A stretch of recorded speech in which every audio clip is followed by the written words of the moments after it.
Good morning, whatever time it is, wherever you're tuning in to this. Thank you for joining the U.S. Asia Law Institute this morning. Today we welcome, our speaker is Samm Sacks, a senior fellow at Yale Law School's Paul Tsai China Center, a cybersecurity policy fellow at the New America.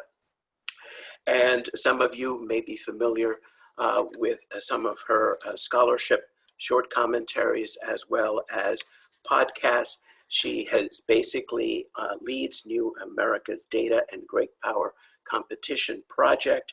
She looks at the geopolitics of data governance, which is what she will be doing in today's talk.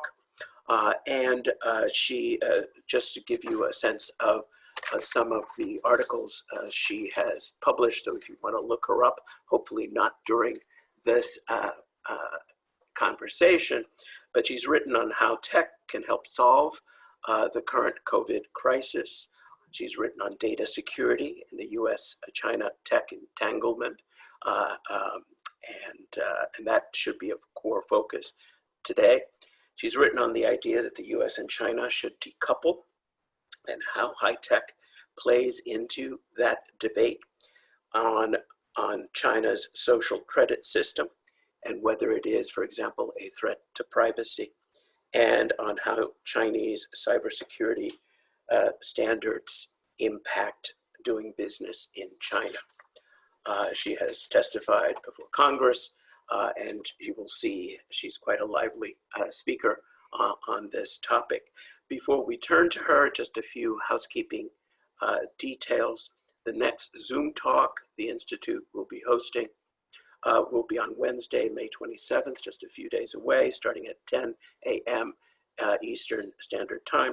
Our guest will be Pham Nam-Ming Trang, a recent Fulbright scholar here at the Institute, as well as a Fulbright Fellow, a lecturer at Vietnam National University in Ho Chi Minh City, and she teaches international law and the law of the sea, and that is her topic, which is basically legal challenges in the South China Sea. The event will be moderated by USALI Senior Fellow and U.S. Naval War College Professor Peter Dutton, with commentary by NYU's own Professor Cherry Cohen. You can learn more about this event and other events by just going to the US Asia Law Institute's website, which can be accessed through the NYU Law School website. Now, Samm Sacks has titled her talk this morning, A Discussion of the US-China Tech Relationship and the Politics of Data.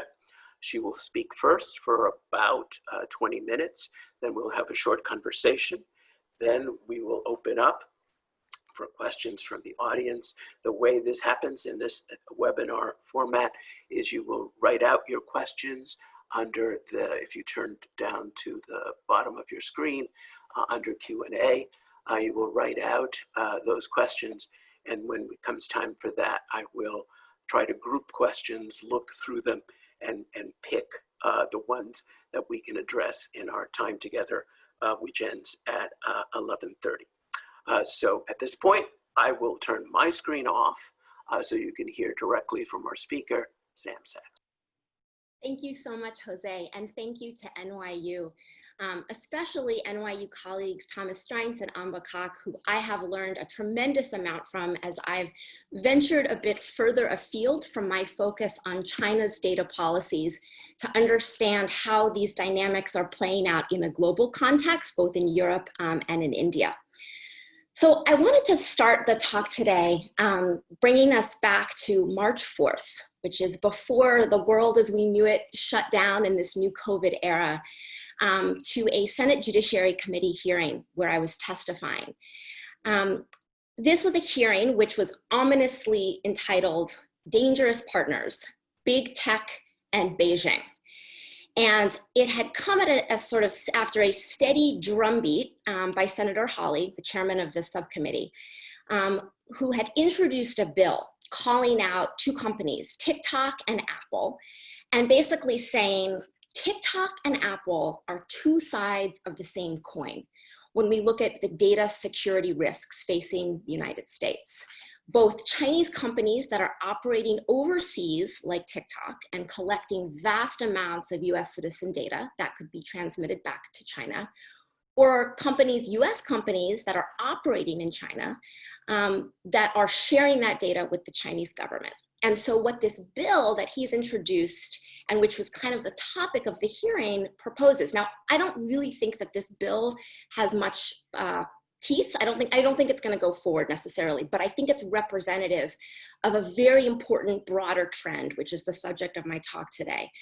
And what this bill essentially does is it tries to wrap a sovereign border around data to stop US citizen data from leaving the physical border of the country by prohibiting companies that are part of what are deemed adversary nations from storing US citizen data and transmitting that data to Beijing.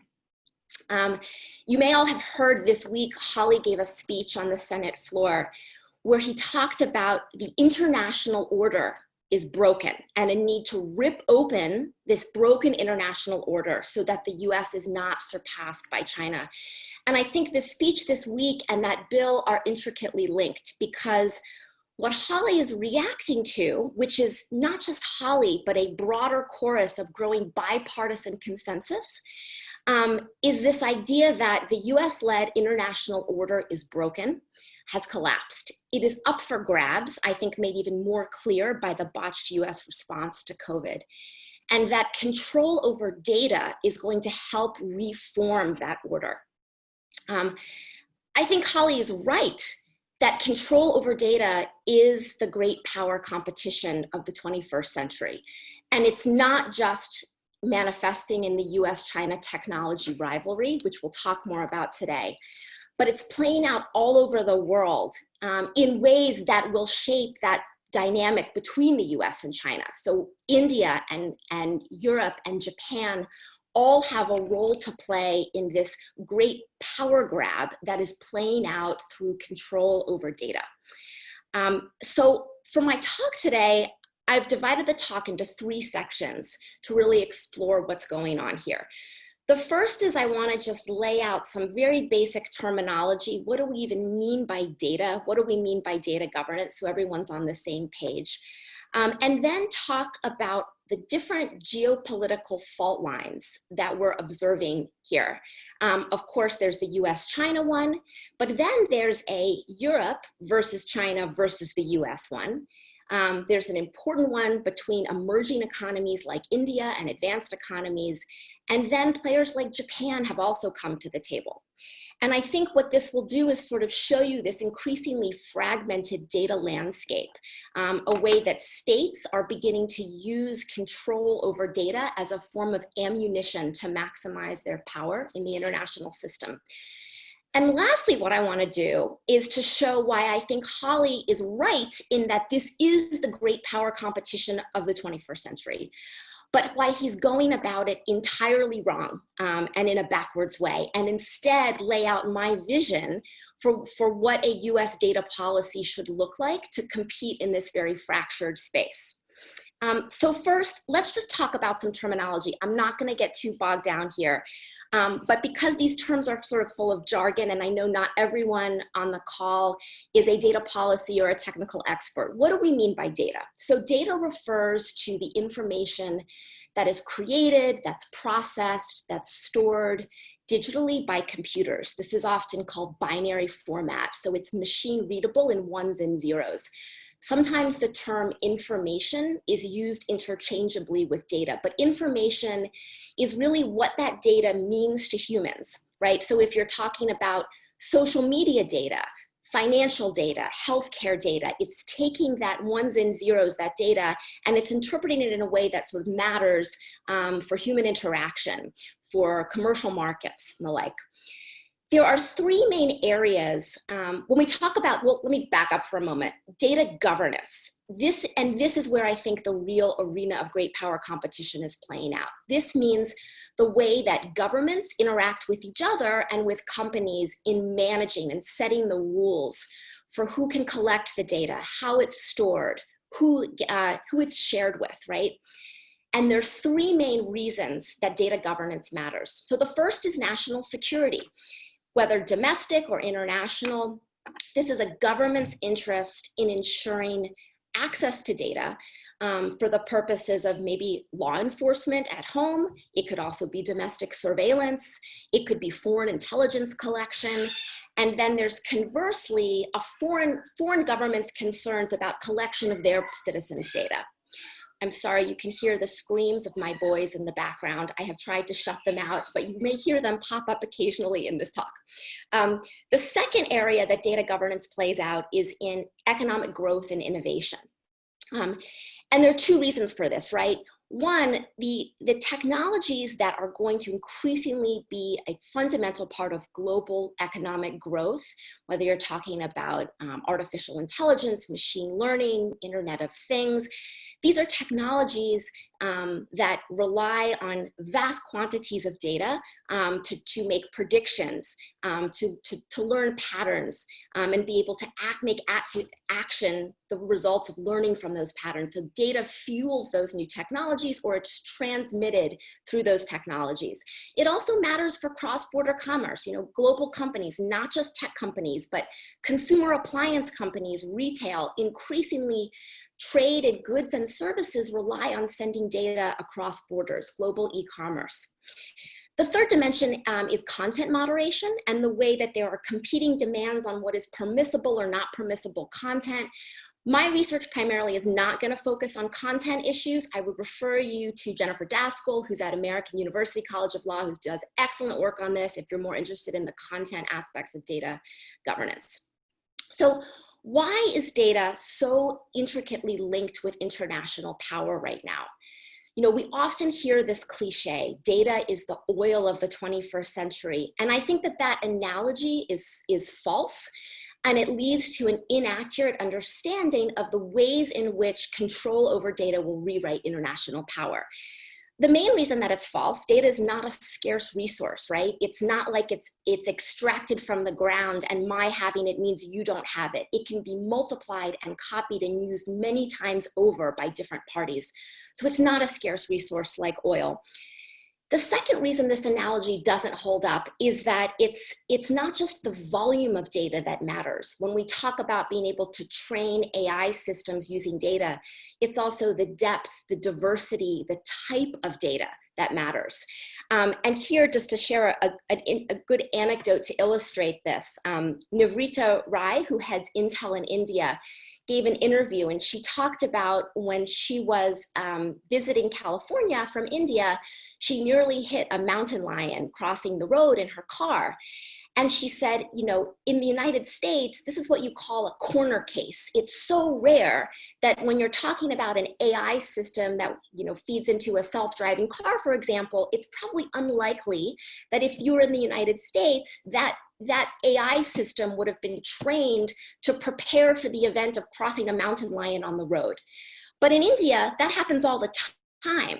So this goes to show you, if you're training data for these AI systems that have to work around the world, it really matters what's feeding into it. And that's one of the reasons why countries can't necessarily just rely on homogeneous data sets from within their own borders. And we'll talk about this more when we get into the sort of geopolitical rivalries playing out. But being able to use data from different demographics, different regions, different languages are increasingly important to making sure that those AI applications actually work globally. So as you can imagine, it's no surprise that governments are really clashing over these rules for who has access to data. And there's no consensus right now when it even comes to fundamental questions like, how do you define data ownership? Is it the nationality of the individuals who created the data? Is it the service providers who store it? And then where is that data stored? Is it the entity that's maybe doing an investigation and needs access to data that's stored at another part of the world? There's no consensus on these questions, and this is a big part of the debate about why we're seeing these clashes play out. And it's a reason why states can use control over data to reach across borders and exert extraterritorial control. So with that as kind of a backdrop, I'm going to shift into the next part of the presentation to look at each of the geopolitical rivalries that are playing out around access and control over data. So the first one, biggie, US versus China. I think everyone understands that the technology rivalry between the US and China is increasingly going to shape this century, but less understood is the role that data specifically plays in that, the data that underpins many of these emerging technologies. And here, there's three areas to look at. One is US efforts to block China's access to US citizen data. The second is China's efforts to block Washington and Silicon Valley companies from accessing Chinese citizen data. And then the third are related, but it's more ethical dilemmas, right? Ethical dilemmas about what American companies that are handling Chinese citizen data in China are obligated to do. So let's look at the first. This is the Holly legislation. And Holly really is just the tip of the iceberg, right? Even going back a year and a half before Holly began venturing into this area, you have a Trump administration that gave CFIUS, the Committee on Foreign Investment in the United States, a turbocharge to review any transactions that would give a foreign investor, really targeted at China, access to sensitive or vast volumes of US citizen data. The case that received a lot of attention is the Grindr case. The Chinese gaming company, Quinlan Technology, had acquired Grindr, and then CFIUS, in kind of an unprecedented move, ordered Quinlan to divest its shares of Grindr out of concern that information from the Grindr platform, if potentially triangulated with other data that the Chinese government is presumed to have accessed, say the Office of Personnel Management hack, which gave the Chinese government millions of records of sensitive national security personnel files, that data could be used as a source of coercion or blackmail. So CFIUS is where the overhaul of CFIUS to make data a key consideration is really the first move by the Trump administration to put data sort of front and center in this technology rivalry. We've also begun to see increased scrutiny on a number of Chinese companies focused specifically on data. Huawei, we can talk a lot about Huawei. There's a lot going on there, obviously, but it's not just Huawei, right? You have even Zoom recently, has received criticism for routing data through China. I personally feel like Zoom has been unfairly, is being sort of talked about in the same breath as Huawei, as if it's a Chinese company when it's not. This is probably just I think, in my view, this is a case of racism and xenophobia because the CEO of Zoom is now a naturalized US citizen, but is ethnically Chinese. So I think the Zoom issue is problematic, but it's one of many that's sort of fallen in the crosshairs. The Chinese drone maker DJI, for example, in January of this year, the Department of Interior ground its entire fleet of drones, not just because many of them were DJI drones, because of fear of Chinese components in the drone fleet. This despite the fact that the government edition of drones made by DJI actually had been certified by a US government auditor and found not to actually access any data at all, that the customer can control the data. We can talk later about that, right? So we're sort of seeing this expanded net of scrutiny focused squarely on what data of US citizens could be accessed by the Chinese government. Now, China similarly has taken steps to block perceptions that the U.S. government has a long arm and can reach into China and pull out Chinese citizen data. There's a draft law in mature phase in China right now called the Data Security Law. And in conversations that I've had with some of the Chinese scholars that are involved in writing this law, it's a direct response in many ways to Chinese concerns about the US Cloud Act. I think that's an inaccurate, I think it's a distortion of the Cloud Act. But basically what the Chinese view on this is The Cloud Act this is an example, could allow the US government to make a request directly, say, hypothetical, of Microsoft in China, and demand that Microsoft in China send data out of China, which would be a violation of China's cybersecurity law, which requires a security assessment before certain kinds of data are sent out. So in conversations I've had with Chinese scholars involved with this law, they've said, we see what's going on here, and we are now writing into our laws more robust efforts to block that long arm of the US government regarding Chinese citizen data. So a third front in this US-China data conflict is more of an ethical one. It's less of a legal or a policy one. And that has to do with, if you are a US company like Apple, like Yahoo in the early 2000s, you're handling Chinese citizen data, what are the obligations, what obligations do you face under Chinese law to turn over data, say, on a Chinese dissident? And what kinds of protections, what kinds of ways are you able to resist that pressure? You know, Yahoo had a lot of trouble when it actually turned over data on a Chinese dissident in response to a request by the Chinese government, and the dissident went to jail. And we can talk specifically more in the Q&A about what is the reality and what are some of the strategies that companies in those positions are taking to deal with that. My view is that it's not as black and white as it's often perceived from the outside. There's not an open data pipeline between companies, whether foreign and domestic, and the Chinese government, but it is a very complicated issue fraught with risk, and we can get more into that. Okay, so that's the US-China fault line on this.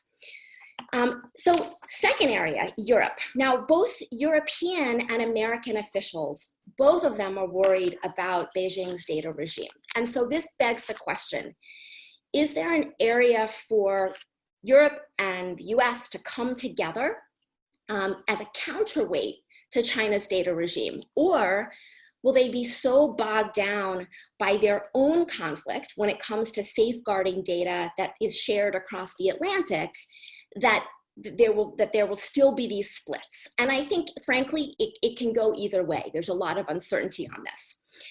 However, if you look at some quotes by European officials, so Europe's, the EU digital czar, Margaret Vestager, has recently said, my goal is not to make Europe more like China, more like America, but to make Europe more like itself. So if this is an indicator of the direction going, I think Europe is going its own path here. And we've already seen that play out in the way that Europe, that there's been resistance to the Trump administration's campaign to have European governments ban Huawei from their 5G network build out. So I think it's also important to highlight that European concerns about China's data regime are not just about GDPR and adequacy. I mean, yes, European officials have said it's impossible that China could ever have adequacy, which would essentially allow for free data flow, for China to handle EU citizens' data, which would say that China's data regime matches the protections under the strict thresholds set by GDPR. It's not just about that, right? It's also increasing concern about Chinese algorithms that are trained on Chinese citizen data inside China in ways that may be at odds with GDPR. So not just handling EU citizens' data by Chinese companies, but the algorithms themselves brought out of China. I think the other area to watch, and again, why I think Europe is going to go its own way, and it's difficult to find common ground with the US as a counterweight to China here, is that there are concerns about the dominance of Silicon Valley companies, and increasingly privacy regulation in Europe is focused on data as an antitrust issue and using this as a way to get at the hegemony of Silicon Valley firms. And also concerns about Chinese firms. If you look at the cloud market, it's really US companies and it's Chinese companies, and that's what Europeans are looking at right now. The third geopolitical fault line over data is emerging economies and advanced economies. And here I want to talk about India. India is really important in terms of the US-China tech competition, as is Europe, because I think increasingly that tech competition is going to play out less inside the US, inside China, but in third parties third countries around the world, particularly as the US and China begin to decouple bilateral trade and investment. And India is really important in this regard because this is where Chinese and US tech companies are competing head on. Facebook is frankly freaked out about TikTok in China taking its market share.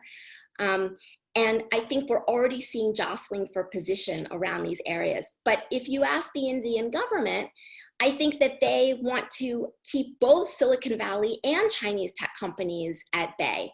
And one comment that I heard, which I think is indicative of this, is why should Uber Eats come into our community and take out all of the data to make money when the local communities in India have become data rich before they've become economically rich.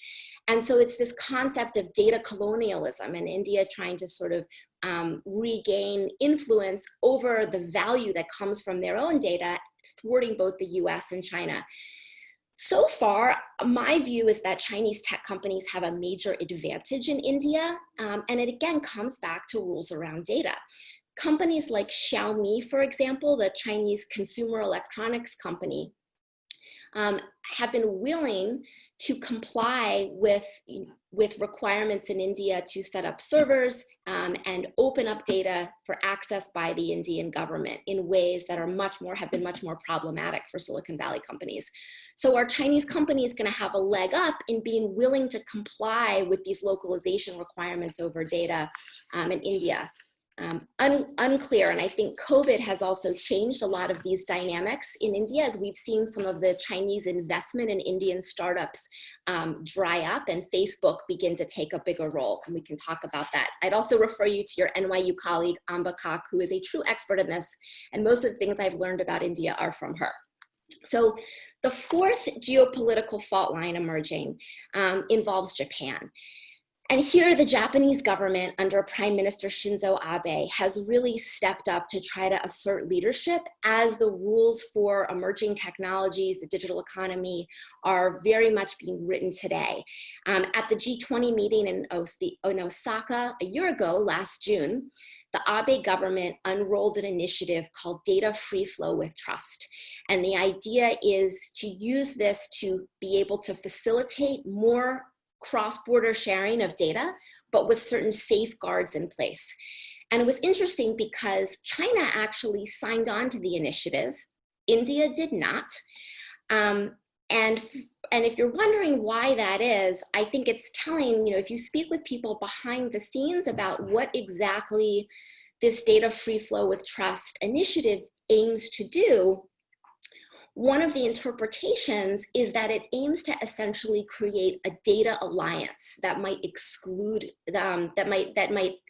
China, but create a coalition involving the EU, US, and Japan. The idea that there's certain sort of in-groups and out-groups, and if that's the case, then countries wouldn't need to localize data.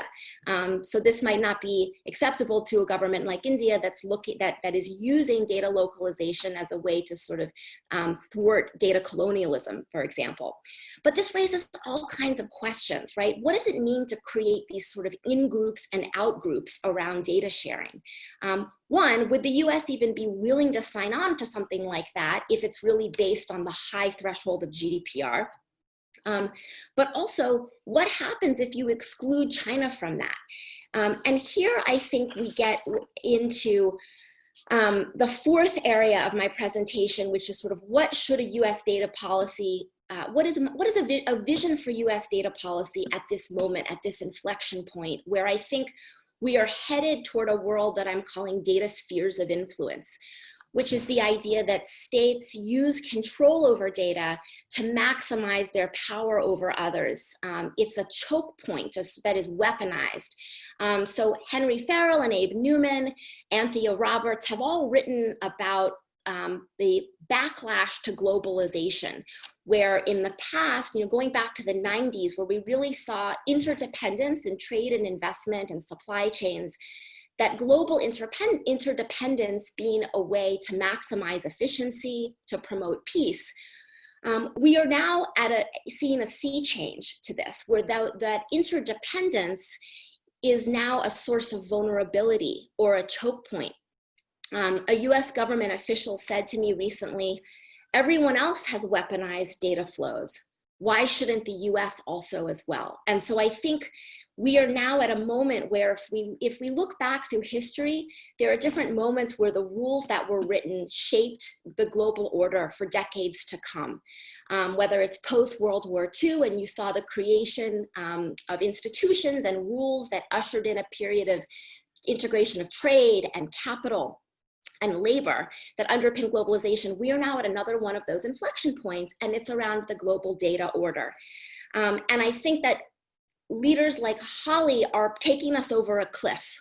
And instead, I want to propose a vision for how to do this that is able to sort of maintain the openness and the interconnection of the global system, but in a way that has more safeguards in place that says, are we connected in the right ways? Are we putting up barriers in the right ways? So 3 principles for how to do this. The first one, openness with conditions, right? This is not an absolute open data world, but it's about figuring out sometimes there are legitimate reasons why it's important to keep data stored on servers locally. So the Department of Defense, for example, has long held that certain kinds of DoD data should be stored locally, and there are legitimate reasons to do that. I think that not all data has the same level of sensitivity, and so it's about evaluating things on a case-by-case basis. TikTok is banned on US government devices, and I think that's a fair thing to do. We actually don't know the extent to how that data is being shared with the Chinese government. There's also probably legitimate reasons why the US should not rely on Huawei equipment in its critical infrastructure. But I think that there are cases where it does not make sense to just simply block access to US citizen data to all Chinese companies. I would argue that the Chinese drone maker, as scary as that may sound, is not one that it's in our interest to block. One, because there is actually a third-party audit that has found the government edition does not actually access any of its customer data. It's essentially a high-resolution camera flying in a way that is able to stabilize and take high-quality images. And those drones have made up the vast majority of US government program, whether it's fighting wildfires, conducting search and rescue, and the like. So let's evaluate this on a case-by-case basis. Point number 2, we need to get our own house in order when it comes to data governance. And this is where I think it means coming up with rules, and federal privacy in the US is a big part of this, to put more limits on collection and retention of data by all companies, whether you're a Chinese company, whether a US company. And this is a way to protect the data without fueling this kind of data nationalism.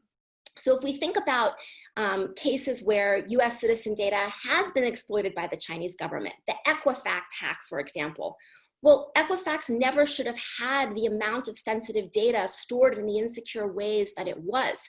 So if we are able to put on more robust cybersecurity and data privacy rules for those kinds of companies, then the data is less sensitive, whether you're talking to, or less vulnerable, whether you're talking about hacks by a state-sponsored actor, or whether you're talking about, say, TikTok.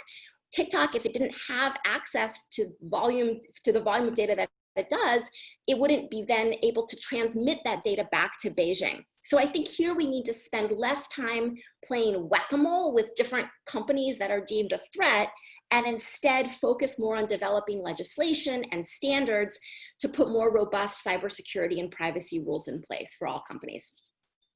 My last point, point 3, is I think that any US policy on data today has to take into account the fact that US companies rely on access to large international data sets in order to be competitive, whether it's in artificial intelligence, whether it's in complicated supply chains of not even traditional tech companies, but say a washing machine maker that conducts R&D in Japan and sources inputs from South Korea, assembles them in Taiwan and sells them in Turkey.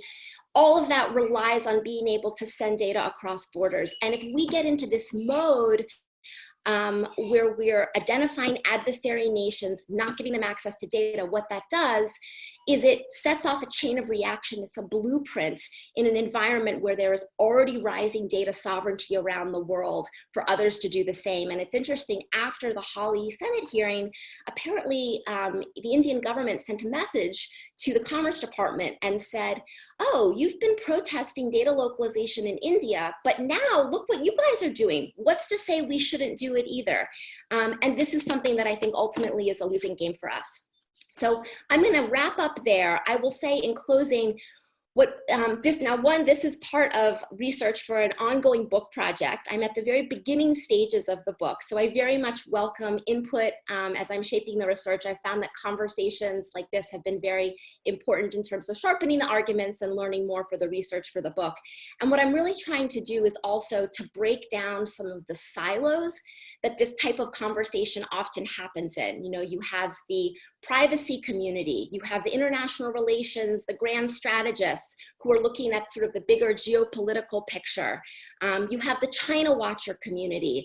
And I think that all of these separate conversations need to come together to really grapple what should the US position be on a data policy at a moment when this is increasingly the arena of competition. And that will shape all of our lives. As we've seen from COVID, if you didn't think we were in a data-driven world before, there is no doubt that we are now. Just look at the format we're having this conversation. So these issues are going to be more important. But with that, I will close and look forward to questions.